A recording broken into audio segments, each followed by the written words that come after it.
What's going on, guys? Welcome back to Season 3, Match 26, Boston Bruins Franchise Mode Series. As always, guys, thank you so much for supporting the last episode. If you guys do a thumbs up on this one, I'd really appreciate it. If you guys did miss the last one, the Carolina Hurricanes, they're actually on the Stanley Cup. We unfortunately missed the playoffs again, but the good news is, I would say, honestly, more important than any finish other than winning the Stanley Cup. We actually got the second pick in the draft, and luckily for us, it was a made-up guy that went first overall. So we got Landon Dupont last year, second overall. Only a 74 to the draft, but medium franchise. This dude's going to be an absolute beast. Charlie McAvoy's 29, so they should end up playing together.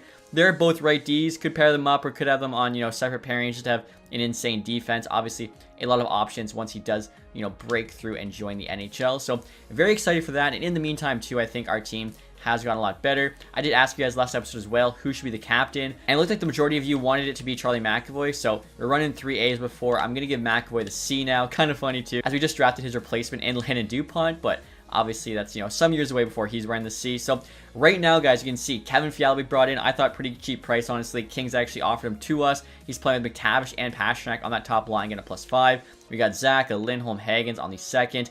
Liesel, Geeky, Patra there on the third, with Sagan, Beecher, and Bent on the fourth. I've mixed it up a little bit. Lindholm, I didn't really think made sense to be on the fourth line, as he did have 60 points last year, so even though he dropped in rating, I put him back on that second. Now, defensively here, you got Zadorov, McAvoy, top pair, Lowride, Lindholm, Byers, and Hensler, so our two younger guys are on the bottom D pair. Swayman there, of course, still starting. Korpisalo last year. He's going to be backing him up. Power play 1 there, I think, looks really, really good now, bringing in Fiala. Power play 2 here also isn't too bad. Actually running 5 forwards. Don't have too many offensive defensemen on this team, so I figured we just try that. 4-mans, I mean, could be better. Kevin on the second, but still not too bad. PK-wise, we have a lot of good defensive players, so, PK should be one of our stronger suits. And then look at the AHL team here, guys. Obviously signed some high 70 dudes, so first line's actually looking pretty good. I mean, honestly, overall, the forward group's like all high 70s. Can't ask for much more than that. Defensively, too, we got 80 Kuliachonic. Honestly, defense looks pretty good. Then goaltending-wise, DiPietro still starting at 78. Jones there, 75, backing him up. And now in terms of the ratings, guys, for this season, we've got 95 offense, which is pretty incredible. Only 85 defense. I think they add that up differently this year, as defensive ratings seem to be a lot lower. So I think it's actually like the defensive ratings on your players, opposed to just what overall are your defensemen, and then 87 goaltending. So we'll see how we do this season, guys. I do think this is the first year we should be in the playoffs. And now look at this, guys. Philadelphia Flyers offering us Owen Tippett, a 3rd, 4th, and 5th. For Brulor, a 2nd, a 3rd, and a 4th. I mean, I'll have to take a look at Tippett's rating. If it's like around 85, it's probably not worth it. We barely have enough spots. Yeah, 84. I feel like he starts out higher than that. Must have dropped. So unfortunately, just no room for him on the team. And after the summary here, guys, we have a record of 16, 16, and 2. So our head coach said he saw us win the Stanley Cup this year, and we're currently 2nd last in the division. Now, we are only 4 points out of a wild card spot. It's all very, very close here in the East. Canadians there, 2 points back of us, and they're in last. And wow, Washington has 37. Last place in the division, 1 point back of wild card. So, like, the entire, conference, super close. The West, a bit more split. Wow, I can't believe how competitive the East is. So, I guess we're still in it. We'll probably, wait till the deadline, see what to do. HL team doing a little bit better there, 4th place in their division. And now look at this, guys. Capital is offering us Pierre-Luc Dubois and Lundqvist for Brulor there in 2 seconds. Hopefully I'm saying his name right. I saw someone in the comments say it's French. And it's got a silent D. So Dubois here, also French. 85 overall. 8.5 is a lot of money for him. And we're not shiny any cap. Lundqvist there's only an 80. I mean, if we had more cap, Dubois could be a nice piece. But as it stands, like, not a huge upgrade on Lindholm or Geeky, even Patra. So I'm going to say no there. And actually, you guys can see, we actually started to play a little bit better here since December. We're actually, I think, fighting for a wild card spot right now. We're, like, right there in it. I definitely do not want Cece, who's actually returned to the Sens. Brett Pesce. Interesting. 5.5 for 3 years. He's down to 84, though. Wow, so he also dropped. He still has 94 defense awareness, though. How is he only an 84 with 94 D awareness? That's crazy. Maybe it's physical. Only a 3-star now. I think I gotta say no, just because the rating. And we do have a lot of physical guys like him. We honestly need an offensive defenseman more so. And obviously we have Landon Dupont coming. All right, guys, we're at the deadline here with a record of 32, 26, and 2. Started playing better. Still outside of a wild card spot. 6 points there behind the Red Wings. I mean, again, the East here, I mean, look at how much of a bloodbath this is. The Rangers have 67 points, last in the Metro. They're actually 1 up on us. So, I don't know, like, what are we supposed to do? There's so many teams competing for these final 2 spots, or even just, honestly, probably the last 6 spots in the playoffs. Like, in the West, 62 gets you in the wild card. So, just kind of shows you how much different it is in terms of the competition. AHL-wise, 30, 19, and 4. They're looking good. currently 3rd place. So I guess the deadline, guys, would be a conservative buyer. I mean, conservative buyer, conservative seller. Not really too much different for us. Wow, Noah Dobson on the block. Has a short stint here with the Canadians. Already looking to move on from him. Mackenzie Weegar, who's now with the Canucks, also on the block. Thomas Chabot, we could use top pairing left-handed guy. He's 31 though now. Obviously, too, he's currently a rental. Could walk if his price is too much. Sanheim here, also 31 left-handed. The value is not that high for an 88 overall, making only 6.2. With the cap going up, it's actually a really good contract. Dougie Hamilton, Zadorov there, they put on the block for us. Höglander, 87, also doesn't have crazy value. Fairbury there again, 86 overall, left-handed defenseman. Could look at him. Jackson Lacombe, 86, 27, he's done growing. 1 year left, so he's actually pending UFA. Okay, so Fairbury, Höglander, Sanheim, all some guys I consider making a play for. And now check this out, guys. I was on the Philadelphia Flyers here trying to see what it costs to get Travis Sanheim. Unfortunately, small bug still in the game. It shows Sanheim on the block, even though he's actually already been traded. But I saw that they're the team that signed Quinn Hughes. Was really curious to see what he signed for. Forgot to show you guys end of last episode. 96 overall. He signed for $19 million on a 6-year deal. Absolutely insane money. So he actually got $1 million less than he was asking for, but still becomes the highest paid player in the league by far. Also, look at Swayman stats right now, guys. Unfortunately, only giving us a 901 as an 88. Not ideal. And now look at the top players on the block, guys. Obviously, they're more rentals, whereas Carolina Hurricanes actually have Ryan Rubrick here. 77 overall, left winger, elite potential. If we can get him, obviously, it could be a really big piece for the future. I was thinking about maybe moving Pavel Zacha 1-for-1. Unfortunately, does not want to go to Carolina for whatever reason. He was the guy I thought, could move. So Dorov's 32, but he's obviously bringing that physicality. I think Mason Lohrei, he's kind of like a solid defenseman, doesn't do anything spectacularly. Like, he's not super physical. He also doesn't have the greatest, shot block, stick check. Not the greatest offensively either. If you can bring in a guy like Rubrick, I think it makes a ton of sense for us. I don't know if like him and a 2nd-round pick would be enough. Honestly, could even just give them our 5th right off the bat. Lohrei, 2nd and a 5th. The value's actually on our side. Lohrei and a 2nd for Rubrick. Wow, they're going to say yes to this. We have to pull the trigger. Mason Lohrei, I think, is obviously a solid defenseman, but we do have, Landon Dupont coming up, who's going to need a spot anyway. I think Lohrei, too, is one of the guys he was playing offhand. Now, Hammers Lindholm at 83 overall, making 6.5 is not ideal, but you kind of worry about that later. Right now, we're just trying to acquire, good assets, and Ryan Rubrick definitely is one. And now the Calgary Flames, guys, offering us 2 third-rounders for Tyler Seguin. He signed for 1 more year after this one, $4.5 million. See how he's doing this year. 8 goals, 16 assists, -16. So unfortunately, not producing as much as we wanted. I mean, he is playing 4th line and then like 2nd power play. With where we are in the standings, I think the 2/3 save his money for next year because he's not really doing much for us on that 4th line. I actually don't mind that. And I want to keep him and Ben together, so I'm also going to offer Ben to the Flames, trying to get the Oilers' 2nd-round pick back. And they said no. I mean, it looked pretty close. We're actually running out of time here. The Avs 2nd-rounders got way less value. Maybe just 1-for-1. And they say no still. Ben and a 6th. They're still saying no. Will they not do, do they not just want Jamie Benn? Wow. Try and move up 1 round. Ben a 3rd. That's crazy. Okay, so I guess Ben is stuck with us. But a couple 3rds. Ryan Rubrick, obviously, we ended up being more conservative sellers. But honestly, sometimes you'll end up doing better after the draft anyways. So very curious to see what this team can do.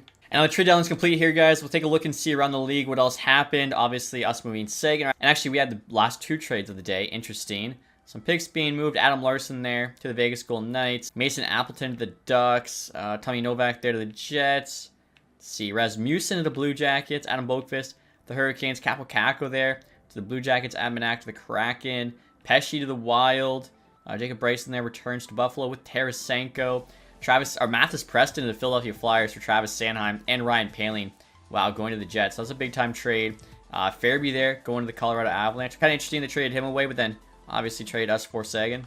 And after the trade deadline, guys, here's an updated look at the team. Obviously, 1st line still together. 2nd line here, we got Zacha, Lindholm, and Hagens getting a +2. Had the scheme fit talk. As you can see, they almost have exactly perfect. Lindholm's offensive strategies an X. Everything else on that line is a check mark, and they're still only getting a +2 with some X factors. So, I mean, I was saying it, saw some other people saying it. It looks like chemistry's a lot harder to get this year. As player type here, they got power forward, 2-way forward, playmaker. You have to have like that kind of perfect rotation to get the +5. Lisa, Patrick, Geeky, -1. I saw Geeky not doing too great this year, 20 points with that, less ice time on the 3rd line, but someone had to go down there, so I don't know, maybe we move on from him. Brett Harrison there actually called up to the NHL. He was like 4th line AHL, former Spit. I figured give him a shot in this show, see what he can do. Defense here with Kulichonic still not that bad. Obviously, no change to goalies. AHL, same thing. Now, Rubric actually we were able to send down, so he's playing second line there. Elite potential. He wasn't doing too bad on the AHL before. He had 42 points, 55 games, so I'm hoping can do well with our team. Then defensively here, because we got to call up Kulichonic, it does get a little bit worse, but you know, hopefully they can at least make some noise in the playoffs. All right, guys, we're now in the season here with a record of 40, 38, and 4. So unfortunately, just another mediocre year where we missed the playoffs. We actually missed there by at least 11 points in our division and 10 points overall. The good thing is we lucked into land DuPont last year, just traded for Ryan Rubrick. We got, you know, some good young players coming. So I think we can still, you know, build this team into a contender without, you know, having a bunch of first overall picks. AHL team here does make the playoffs, 3rd place in the division. At least I think they're pretty much guaranteed with a few games left. And I'll look at the stats for this year, guys. David Pastrnak, again, had a solid season, 90 points. Kevin Fiala, 85. I mean, these guys, if they can get going, can definitely both put up 100 plus. McTavish, their point per game. That might have been his best season yet. Yeah, it was. So he's a 90 now. Definitely love that trade we made. And unfortunately, he has to, you know, get signed to more money, but that is okay. McAvoy, 72. Again, he's producing for us as a D-man. Hagen's 48. I mean, he was on the top power play. Would like him to be doing better than that. Last year he had 57 in his rookie season. Lindholm dropped. Patra. Zaka really dropped, 39, even though he actually went up in rating. So maybe this is the time to move him. Geeky there dropped. Yeah, I think this might be the time for the youth movement because, like, the current core here is pretty mediocre. Swayman there did end up with over 900, but just barely at 903. AHL-wise, DiPietro at 912, so he was crushing it. That's why we kept him as the starter. Foot there, Schwint, both 55. Minton, 50. Rubik did finish with 47. On our team, though, only 5 and 15. I mean, if he grows, could definitely make the NHL next season. And in terms of the entire league here, guys, oh my goodness. Wow. Austin Matthews, 143. Are you kidding me? 74 goals? What? 69 assists? Nice. Wow, this guy had his best season ever by a lot. Before that, it was real life. 107. In-game was 102. Wow. His shots close to perfect, but not perfect. 93 passing. 69 assists. Nylander with him, 126 and 94. Ridiculous. Reinhart, Bedard, Barkov, McKinnon, Kachuk, the top forward line. Kent Johnson, 98. Cale Makar also 98. I'm assuming 74 goals. Yeah, it's good enough there. Pastrnak, though, was like 6, which isn't too bad. Jeez, and look at this. Behind Makar, Morgan Riley at 95. He's up to 89 now. Just tearing it up with Toronto. Quinn Hughes, 81 there with the Flyers. I mean, Charlie McAvoy, 6th in defensive scoring in the league. Tied with Sergachev for 5th and Dahlin. So, yeah, not too bad. Goaltending stats, Bobrovsky there, and Blackwood actually. Both tied with 40 wins. In terms of the save percentage for a starter, looks to be Bobrovsky, 9-2. So, I mean, he's probably got the Vezina locked up. And then, yeah, he's also got lowest goals again. So, Bob's taking home the Vezina. And then rookie skaters, Victor Eklund with the Islanders, 55 points. Definitely getting it. He's got a +6. McKenna was close, but 2 less points, -13. And actually, this was Lekkerimaki at rookie season as well. Had 50 there at the Canucks. Easton Cowan, 41 with the Leafs. And now taking a look at the entire league standings, guys. No surprise, really, if Maple Leafs were in first place, 113. I am curious where our total finish was. Red Wings 13th, don't make it. Like, that is robbery. We were 22nd, 84 points. Like I said, East just a lot better than the West this year, so it's going to happen. Like, the bottom 5 teams, they were all from the West. And again, in terms of goals against, goals for, we're just middle of the pack in both. Our HL team did make the playoffs, guys. First round here, we got the Springfield Thunderbirds. Just going to send the entire round, see what happens. Again, first round to the AHL are 5-game series. First game, unfortunately for us, is a 5-2 loss. And that was actually in Springfield. Second game is a loss as well. Okay, we don't get swept. 1-0 win game 3. And we win game 4. Unfortunately, we end up losing game 5 there. 3-0, getting shut out. And now look at this, guys. Playoffs are complete. Seattle Kraken actually win the Stanley Cup. I don't see them winning a cup in 3 years, but we'll see. Calder Cup there goes to the Henderson Silver Knights. And a lot of results coming in. We do have a lottery pick, potentially. Where's our pick? Okay, never mind. We stayed at 11. So, yeah, we actually could have jumped up to number 1 if we got super lucky. We could have got Maddox, Schultz. I'm in sick. Unfortunately, though, Anaheim goes 2-1. Sharks 3-2. Nashville actually drops 2 spots. And now look at the playoff tree here, guys. The Kraken beat the Oilers in 5. Golden Knights in 5. Avs in 6. And the Lightning there in 7. Which actually means Bjorkstrand and Yanni Gord were playing against their old team in the Cup final and actually lost to them. Individual awards, Matthews, Art Ross, and the Hearts. No surprise. Makar, back-to-back James Norris. He's won 3 of the last 4. Matthews also got the Lady Bing, Eklund, Calder, Ovi, I didn't realize Ovi's won Seattle. Wow, that's kind of weird to see. Bobrovsky, Vezina, as we predicted. William Jennings, Brysonville, Masterton. Gulletson, back-to-back Jack Adams. You pretty much never see that in real life. Beniers, back-to-back Selkies. Matthews, Ted Lindsay, and then Maurice Richard. AHL, again, Henderson there at the Calder Cup. Individually, Thomas Bordeleau, most points. Dadonov down there, MVP. Pacioretty, most goals. We got some vets down there. Poulsen, best rookie. The other Sebastian Aho, best defenseman. Vanchek, best goalie. Lavoie, MVP of the playoffs. Dadonov, sportsmanship. Hopefully I said this right. Nos, how you say that? Community involvement. And then Vickman there, lowest goals against. And next year, guys, taking a look at retired players. I was honestly thinking maybe Ovi calls it a career after winning another cup with Seattle.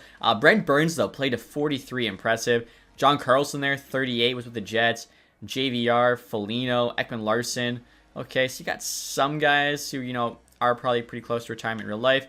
Goalies, James Reimer, David Riddick. And before we get to draft, guys, I just remembered I didn't do any contract extensions started the season. Mason McTavish probably would have been a good idea to do that because he was making 9.2 and he wants $15 million for 2 years. How does this guy ask for $15 million and McDavid asks for 9.25? That doesn't seem fair at all. Now, Matthew Poitras needs a new deal. Let's see, he was making 1.3. He wants 4.6. As he's in third liner, it's like a tad pricey, but I mean, he is better than these guys making 5. So Dora was an 87, dropped to 84. We should have moved on from him at the deadline. We could probably get his rating back up, though. If we tell him to focus on certain things this summer. Goaltending, we will save some money there on Corpi Salo. Normally, what I find is when you re-sign guys, it's best to do it at the beginning of the season, and if you don't, you just wait till the re-sign phase. Doing it in between, usually you aren't getting great prices. So I will sim to the draft here, guys. We do have the 11th picks. We definitely should be able to, you know, get a decent player there. And now look at the draft class here, guys. As I mentioned, Maddox Schultz can be going first overall. You have 4 elites going behind him. Pugh, I know, is elite as well. So we got the first 6 picks elite, 7's elite. Okay, so ideally would have been in the top 7. Vasilyev here, though, might be elite. We don't really have much information on him. I don't know. We have 2 Russian scouts who are A+ in Russia. I don't know how we're missing out on him. Omen, Zdeno Chara, 3 on HLETA. Okay. Well, looking for, like, created guys, because those are more likely to be elites, obviously, than the guys we made that are real life. I know what their ratings are. This guy, Conacher, him being a gem, unfortunately doesn't really help us. Guaranteed potential. Any medium elites going late that are guaranteed? No. Honestly, kind of surprised by the lack of talent in these drafts. Again, I have it on medium because we didn't have, like, as filled out of a custom roster when I started this. And it's kind of crazy, like, I don't know, usually like later in the years we'd have better drafts than this when it's the same thing, if not less prospects. And this is kind of a decent find. Low top 4, most likely going to be like last pick of the draft. And this Swartz guy here apparently is NHL ready, guaranteed. I think he's probably made up as well, but he could also be medium elite. So we're just going to stick at our pick, I think. One of the rules I added to the franchise mode last year was we can't move up in the first round. That way we're basically just not always trading up for, you know, a top 5 pick. I think it makes it a bit too easy that way. Same with, you know, overpaying free agents. Obviously, we're looking for more of a challenge, so I don't mind continuing that unless you guys, you know, want me to make it easier. Let me know in the comments, but we'll send to our pick. I was right. Swartz there is elite potential, 80 overall. Of course, he goes 1 before us. Smirnov, though, bad pick by Utah, bad pick by the Sens. Rangers there and up are going to have medium elites. Rangers pick Vokun, 83. Pew there, 79. Actually, all these guys are 83 medium elites. Okay, so those are all really good. They're better than the real-life players, but Vasilyev here is a right D, which we already have McAvoy and DuPont, but, I mean, he's probably the best guy available, so we're going to take him here, and he is a medium, okay, weird pick, 81 out of the draft, but he's a medium top 4, I mean, NHL ready, he's only 17, doesn't even have his birthday yet, that's not that bad. And our next pick here, guys, isn't actually until the 3rd round, number 80, this is because we made that trade, of course, for Rubric. Obviously, he's a lot better than anything we could have gotten in the 2nd round. And, like, I'm looking here in the 3rd, and there's just not a lot to be excited about. I guess this goalie, Ariel Quirk, maybe he's medium elite. And he's medium starter, okay. And I'm curious to see, guys, if we messed up our pick. 81 medium top 4. Actually, this Bludoff guy, also same rating and potential. Did elite go later? Because elite's kind of the most important thing. Even if they're lower rated, they'll have more trade value. But no, it does not look like it. It was a low elite 80. Sokolov there to Vegas. Okay, but yeah, we definitely made it okay. We now have a 4th round pick, guys. I'm going to take a chance on this Corbin Huey guy. Could be medium elite. And he's a medium 7th D. Our scouts were so far off. Early 5th rounder now. I mean, after that one, I could still take a goalie. Filppula. He's kind of the last one there that could be medium elite. And he is. Okay, there we go. Medium elite goalie. Available in the 5th round. Some things never change. And right here, guys, trying to trade our 5th and 6th in this year's draft for Buffalo's 5th and 6th next year. Again, obviously, looking at the draft, you know, didn't see a lot available, but I am going to keep our 7th round pick. I want to take a chance on that low top 4 guy who had, like, really low value. Or actually, Could take this guy, Vauclair, could be low elite, or we could take Karpinen, who's got a better chance to be a low top 4. Guaranteed 4-year NHL ETA. Claire here's NHL ETA probably 5 years. We'll take the more sure thing, Tumu Karpinen, and he is a low top 4. Okay, that's actually not bad at all in the 7th. And some other resign phase here, guys, with 35 million in cap space. The salary cap there is up to 115. We got Pastrnak 95, McAvoy's at 94 now. Fiala there's up to a 90. I mean, he played really well in that first line. Obviously, McTavish needs paid. Patra. Hagen's, luckily for us, going to be cheap for a little bit. I'm not paying McTavish. I mean, what is it? Salary cap percentage is 12.7. That still just seems really high. For McTavish, I'm going to try 12.5, which still is a lot, but he's a 90, and the cap is, you know, super high. 8 years, 75%, modified no trade. Still need some teams to trade him to if it just doesn't work out. Hopefully that's enough. Obviously, the 14 seemed crazy. Take a look here at Patra. Wants 4.3. 1 year's 3.6. We're not really saving a ton. I mean, we'll do 2 years. It's a bridge deal. He's still RFA controlled. Try 3.75. That's actually still like pretty high interest. And again, I mean, he's probably going to be like a good third liner for us. Lindholm there kind of stayed around the same rating. Byers actually went up a little bit, which is nice to see again. Defensive defensemen are very tough to grow. Ben 82 now. And then Vasilyev here honestly can come in. He can take Kulichanik's spot in the top 6. And then Johnny Beecher here, I still want 4th line, 1.85. He only wants a 1 here for whatever reason. I mean, if that's what he wants, fine giving him that. And look at this, Kulichanik actually wants 1.7. He's just going to be down the AHL, I thought, so just going to let him go. Also, in terms of goaltending, guys, so Korpisalo there, finally out from that contract. We're going to find a new backup. Could be DiPietro. He's probably makes more sense to be AHL star, though, at 78. Jones there, we can definitely get a better AHL backup. And in terms of the defense, you can see, I mean, McAvoy's the #1 guy.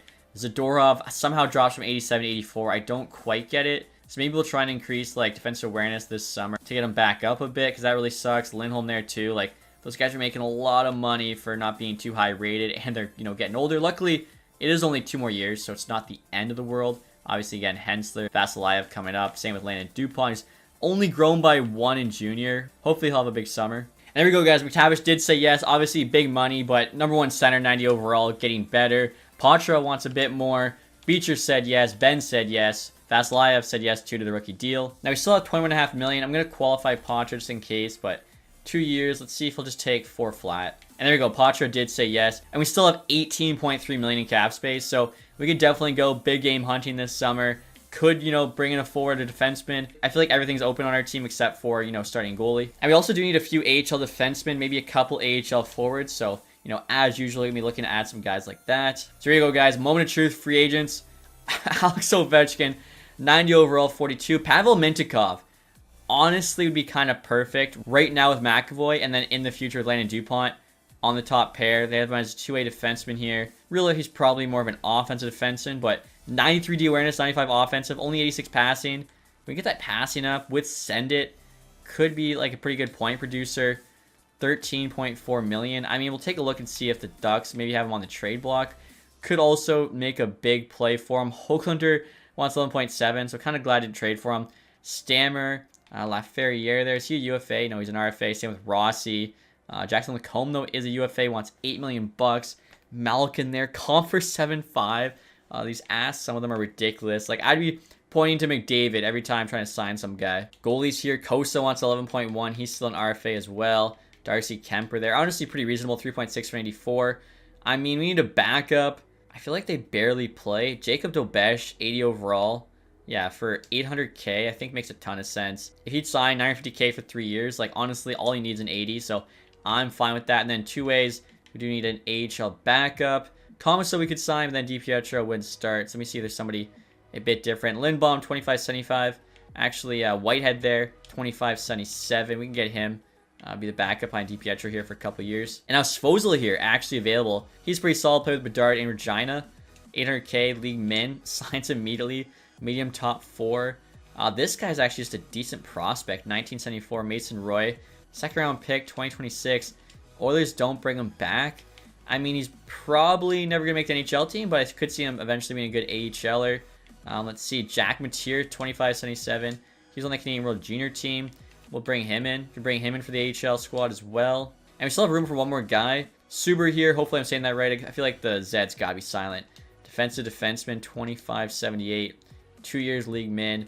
All right, so the HLD should be set. And then forwards here, Xavier Bourgault, unfortunately, is an RFA. Tumalo, though, is not. 2580. Honestly, I mean, maybe fourth line guy for us. He's probably AHL, though.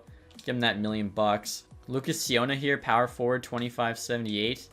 Maybe sign him. I feel like probably could use a few more bomb 6 guys. Offensively, though, we should be fine. Now, the big question here, guys, if we want to give up the picks it would cost to get Pavel Mintyukov. Now, looking at his asking price, 13.4. We could give him 11.5, and it's still, like, pretty high. What would it cost us for picks?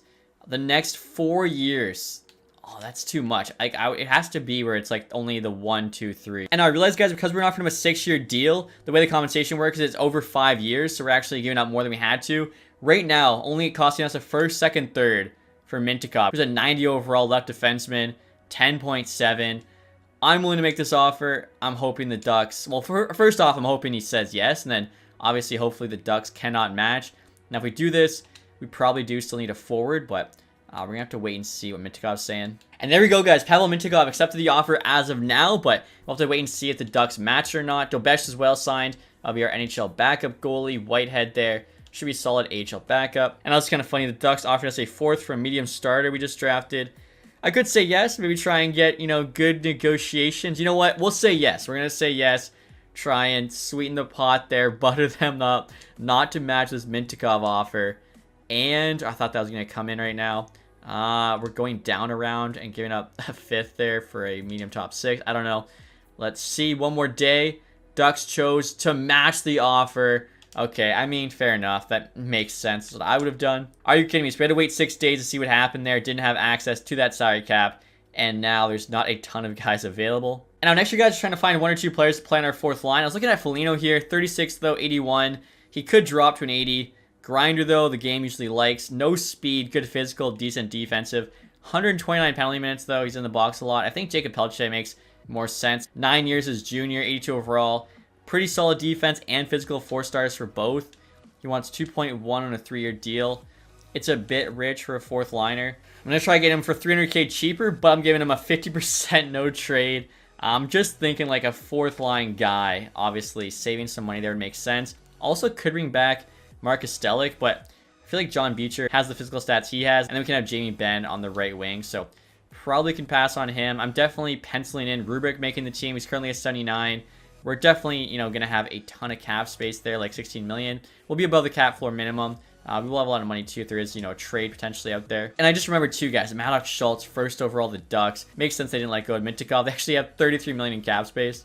And actually, guys, I was looking through the league here. Ryan Pollock and Matt Barzal, both on the block for the Islanders. Matt Barzal's 88 at 31. 9.3 for the next 3 years. He had 63 points last season. I feel like him and Higgins could be really nasty on a second line if we can get, like, a true sniper there. So I'm going to try and bring him in. Looking at the block, nothing too much they want. Manderville, Naslin, they can have both those guys. Morgan Geekie actually has some values in 83, probably just because he has an X factor, but he's coming off not a great season. We're only adding like $4 million here. And then the first rounder seems risky when we haven't made the playoffs yet. A second, this is actually quite on our side. Barzal's on the block. If they say yes to this, it seems like a fleece. Trades rejected. I mean, I feel like we're getting to the point where we got to make a move here, try and get into the playoffs. We're already 3 years in, we haven't made it, so we'll try Manderville, Geekie, a first, and Liesel. Obviously, got to hope, you know, that first isn't too high. And the Islanders say yes. Okay, so it's a big move, but obviously bringing in a star player, I think, definitely worth it. And I'm looking at our defense here, guys. Obviously, we got to hope that these 2 young guys, Hensler, Vasilyev, as well as Byers, too, all take a step this summer. And unfortunately, guys, Jacob Pelche, they rejected our offer, signs the Blackhawks, so not a huge deal. We could try and go out and get, you know, Marcus Foligno instead, if he's even still available. Iaffello, though, should be decent defensively. You guys got 4-star physical, though, only 3.5. Go to Joshua here, though. Power forwards got 4.5-star physical. He might make more sense. 85 D awareness. Yeah, I'll try and sign Dakota Joshua here. He wants 1 year, just under $2 million. I think that's fine. I could probably get him back for, you know, cheaper if he does work out there. And dang, look at this. If we would have waited, could have got Mers Lincoln's 82 overall for league min. And that was interesting, guys. Canucks offering us Marcus Pettersson with Jake Bean. They want that medium elite goalie in a second. I'd be definitely down for like a Lindholm for Pettersson flip. He's 85, 92 D awareness there. Physical stats aren't the greatest, but I mean, he's very solid defensively. Last year, though, he was a -13. Jake Bean doesn't do anything for us as an 80. Okay, so let's see if we can even have a conversation here. Just looking at Hampus Lindholm's stats, he's actually a bit worse physically. He's got a lot of X factors, but he's down to 83. He's 34 years old. Pettersson there's 32. It's a pretty lateral move. We do have 2 third-round picks. We throw in one of our thirds. Would they do this for Pettersson? They say yes. Okay, so that actually works out pretty well, I think. And now look at this, guys. LA offering us Anze Kopitar for 2 seconds. I mean, Boston's obviously had some very good two-way centers there. Patrice Bergeron. Kopitar last year still had, wow, 70 points, 87 overall, 91 T awareness. I mean, this trade makes a ton of sense if we're a competitive team. I still don't know if we're making the playoffs. We definitely could pull the trigger on this, though. They want our second this year and next. Obviously, this is being aggressive, kind of like the Sender, you know, giving up some draft capital before you do make it, in hopes you will. He's got 1 year left, 10.5. He's 40. It's probably like, you know, his last year. He'll retire after that. Be a really good shutdown guy. Have him on 1 PK, Lindholm on the other, and it would still leave us with like $5 million or so in cap space. You know what? I mean, last year they gifted us Kevin Fiala, and this year they want to gift us Anze Kopitar. I'm going to say yes. I think, like I said, we need to make this push, try to get in the playoffs. Tired of just being, you know, mediocre, not being quite good enough to get in. And in terms of the cap space for this season, guys, obviously McAvoy's somewhere in the C, Pastrnak we're in the A. We just traded away Lindholm. Kopitar comes in. He wore the C for how long in LA? I feel like it actually makes a ton of sense. He can wear the A for 1 year here while he's with us. And we're in September now, guys, and look at this. Landon Dupont jumped all the way up to an 82, so definitely signing him. He's got, you know, the roll top 6 there. Want to get him up in the NHL. And I'm curious to see what does coach think we're doing to do this year. Compete for the Stanley Cup. I mean, last year he said that and we missed the playoffs entirely. Preseason focus. I'm pretty sure we did 5v5 the first year, then conditioning, and then physical. So we'll go back to 5v5. And now next year, guys, I'll show what the team is looking like for next season. As I mentioned, we really try to make some big moves this summer, push us over that hump, get us into a playoff spot. So James Hagen's going back to that first line, playing with McTavish and Pastrnak. Obviously, that's where he played his best hockey. And honestly, Pasternak's our best player. He's a sniper. Hagen's is our best passer, 95 passing. So hopefully that does well. And of course, Hagen's keep getting better. Fiala there on the second line, playing with Zach and Barzell. That's a legit second line now. Really completes our top 6. Potter there on the third line with Lindholm and Kopitar. So really good shutdown line. Weird to see Kopitar playing left wing, but I saw he's only got 86 faceoffs now. Actually only 1 higher than Lindholm, but Lindholm has the X factor. Usually that's like the tiebreaker. And then fourth line there, you got Jamie Benn, John Beecher, Dakota Joshua. So some pretty good, you know, physical bangers. Defensively there, you got Byers on the top pair now with McAvoy. So hopefully he does well, you know, playing up on that top pair. He actually has been growing pretty steady amount. You got Pettersson there on the second pairing with Landon Dupont. I'm hoping this is big for him. 82 overall offensive defenseman, paired up there with the defensive guy. I think this could be a really good rookie season. And then Zadorov actually on the bomb pairing now with Logan Hensler. So, like I said, the D's actually in a pretty good spot. In terms of the goaltending, Swayman's up to an 89 actually. Dobesh also up by 1, now an 81. AHL there, you got DiPietro, Whitehead. Pretty solid looking tandem. Rubrek there's first line left wing. If we didn't actually make that trade for Kopitar, he would have been third line left wing, having a chance in the rookie season. But now hopefully he'll be joining us next year as like a low 80, if not higher. Fraser Minton's the 1 seed. Kaliev's still there. That Tumla guy we signed. A lot of the guys that have actually been around still on this AHL team, all high 70s. Defensively looks really good. Svozil there's an 80. Vasilyev we just drafted still 81. The rest of these guys are high 70s. So AHL team, I think, has made the playoffs every year so far. Hopefully, this is the year they could actually make a deep run. And now, before I do end the episode, guys, I will show our ratings for next season. I'm hoping maybe the defensive rating's gone up a little bit here. We've got 94 offense, 87 defense. So it has gone up by a couple, even though, again, the overalls did go down. And then 89 goaltending. So I think the team's looking really good. Excited to see what can happen in year 4. If you guys enjoyed this one, leave that thumbs up. Subscribe if you haven't. Thank you guys so much for watching. Have a nice day. Goodbye.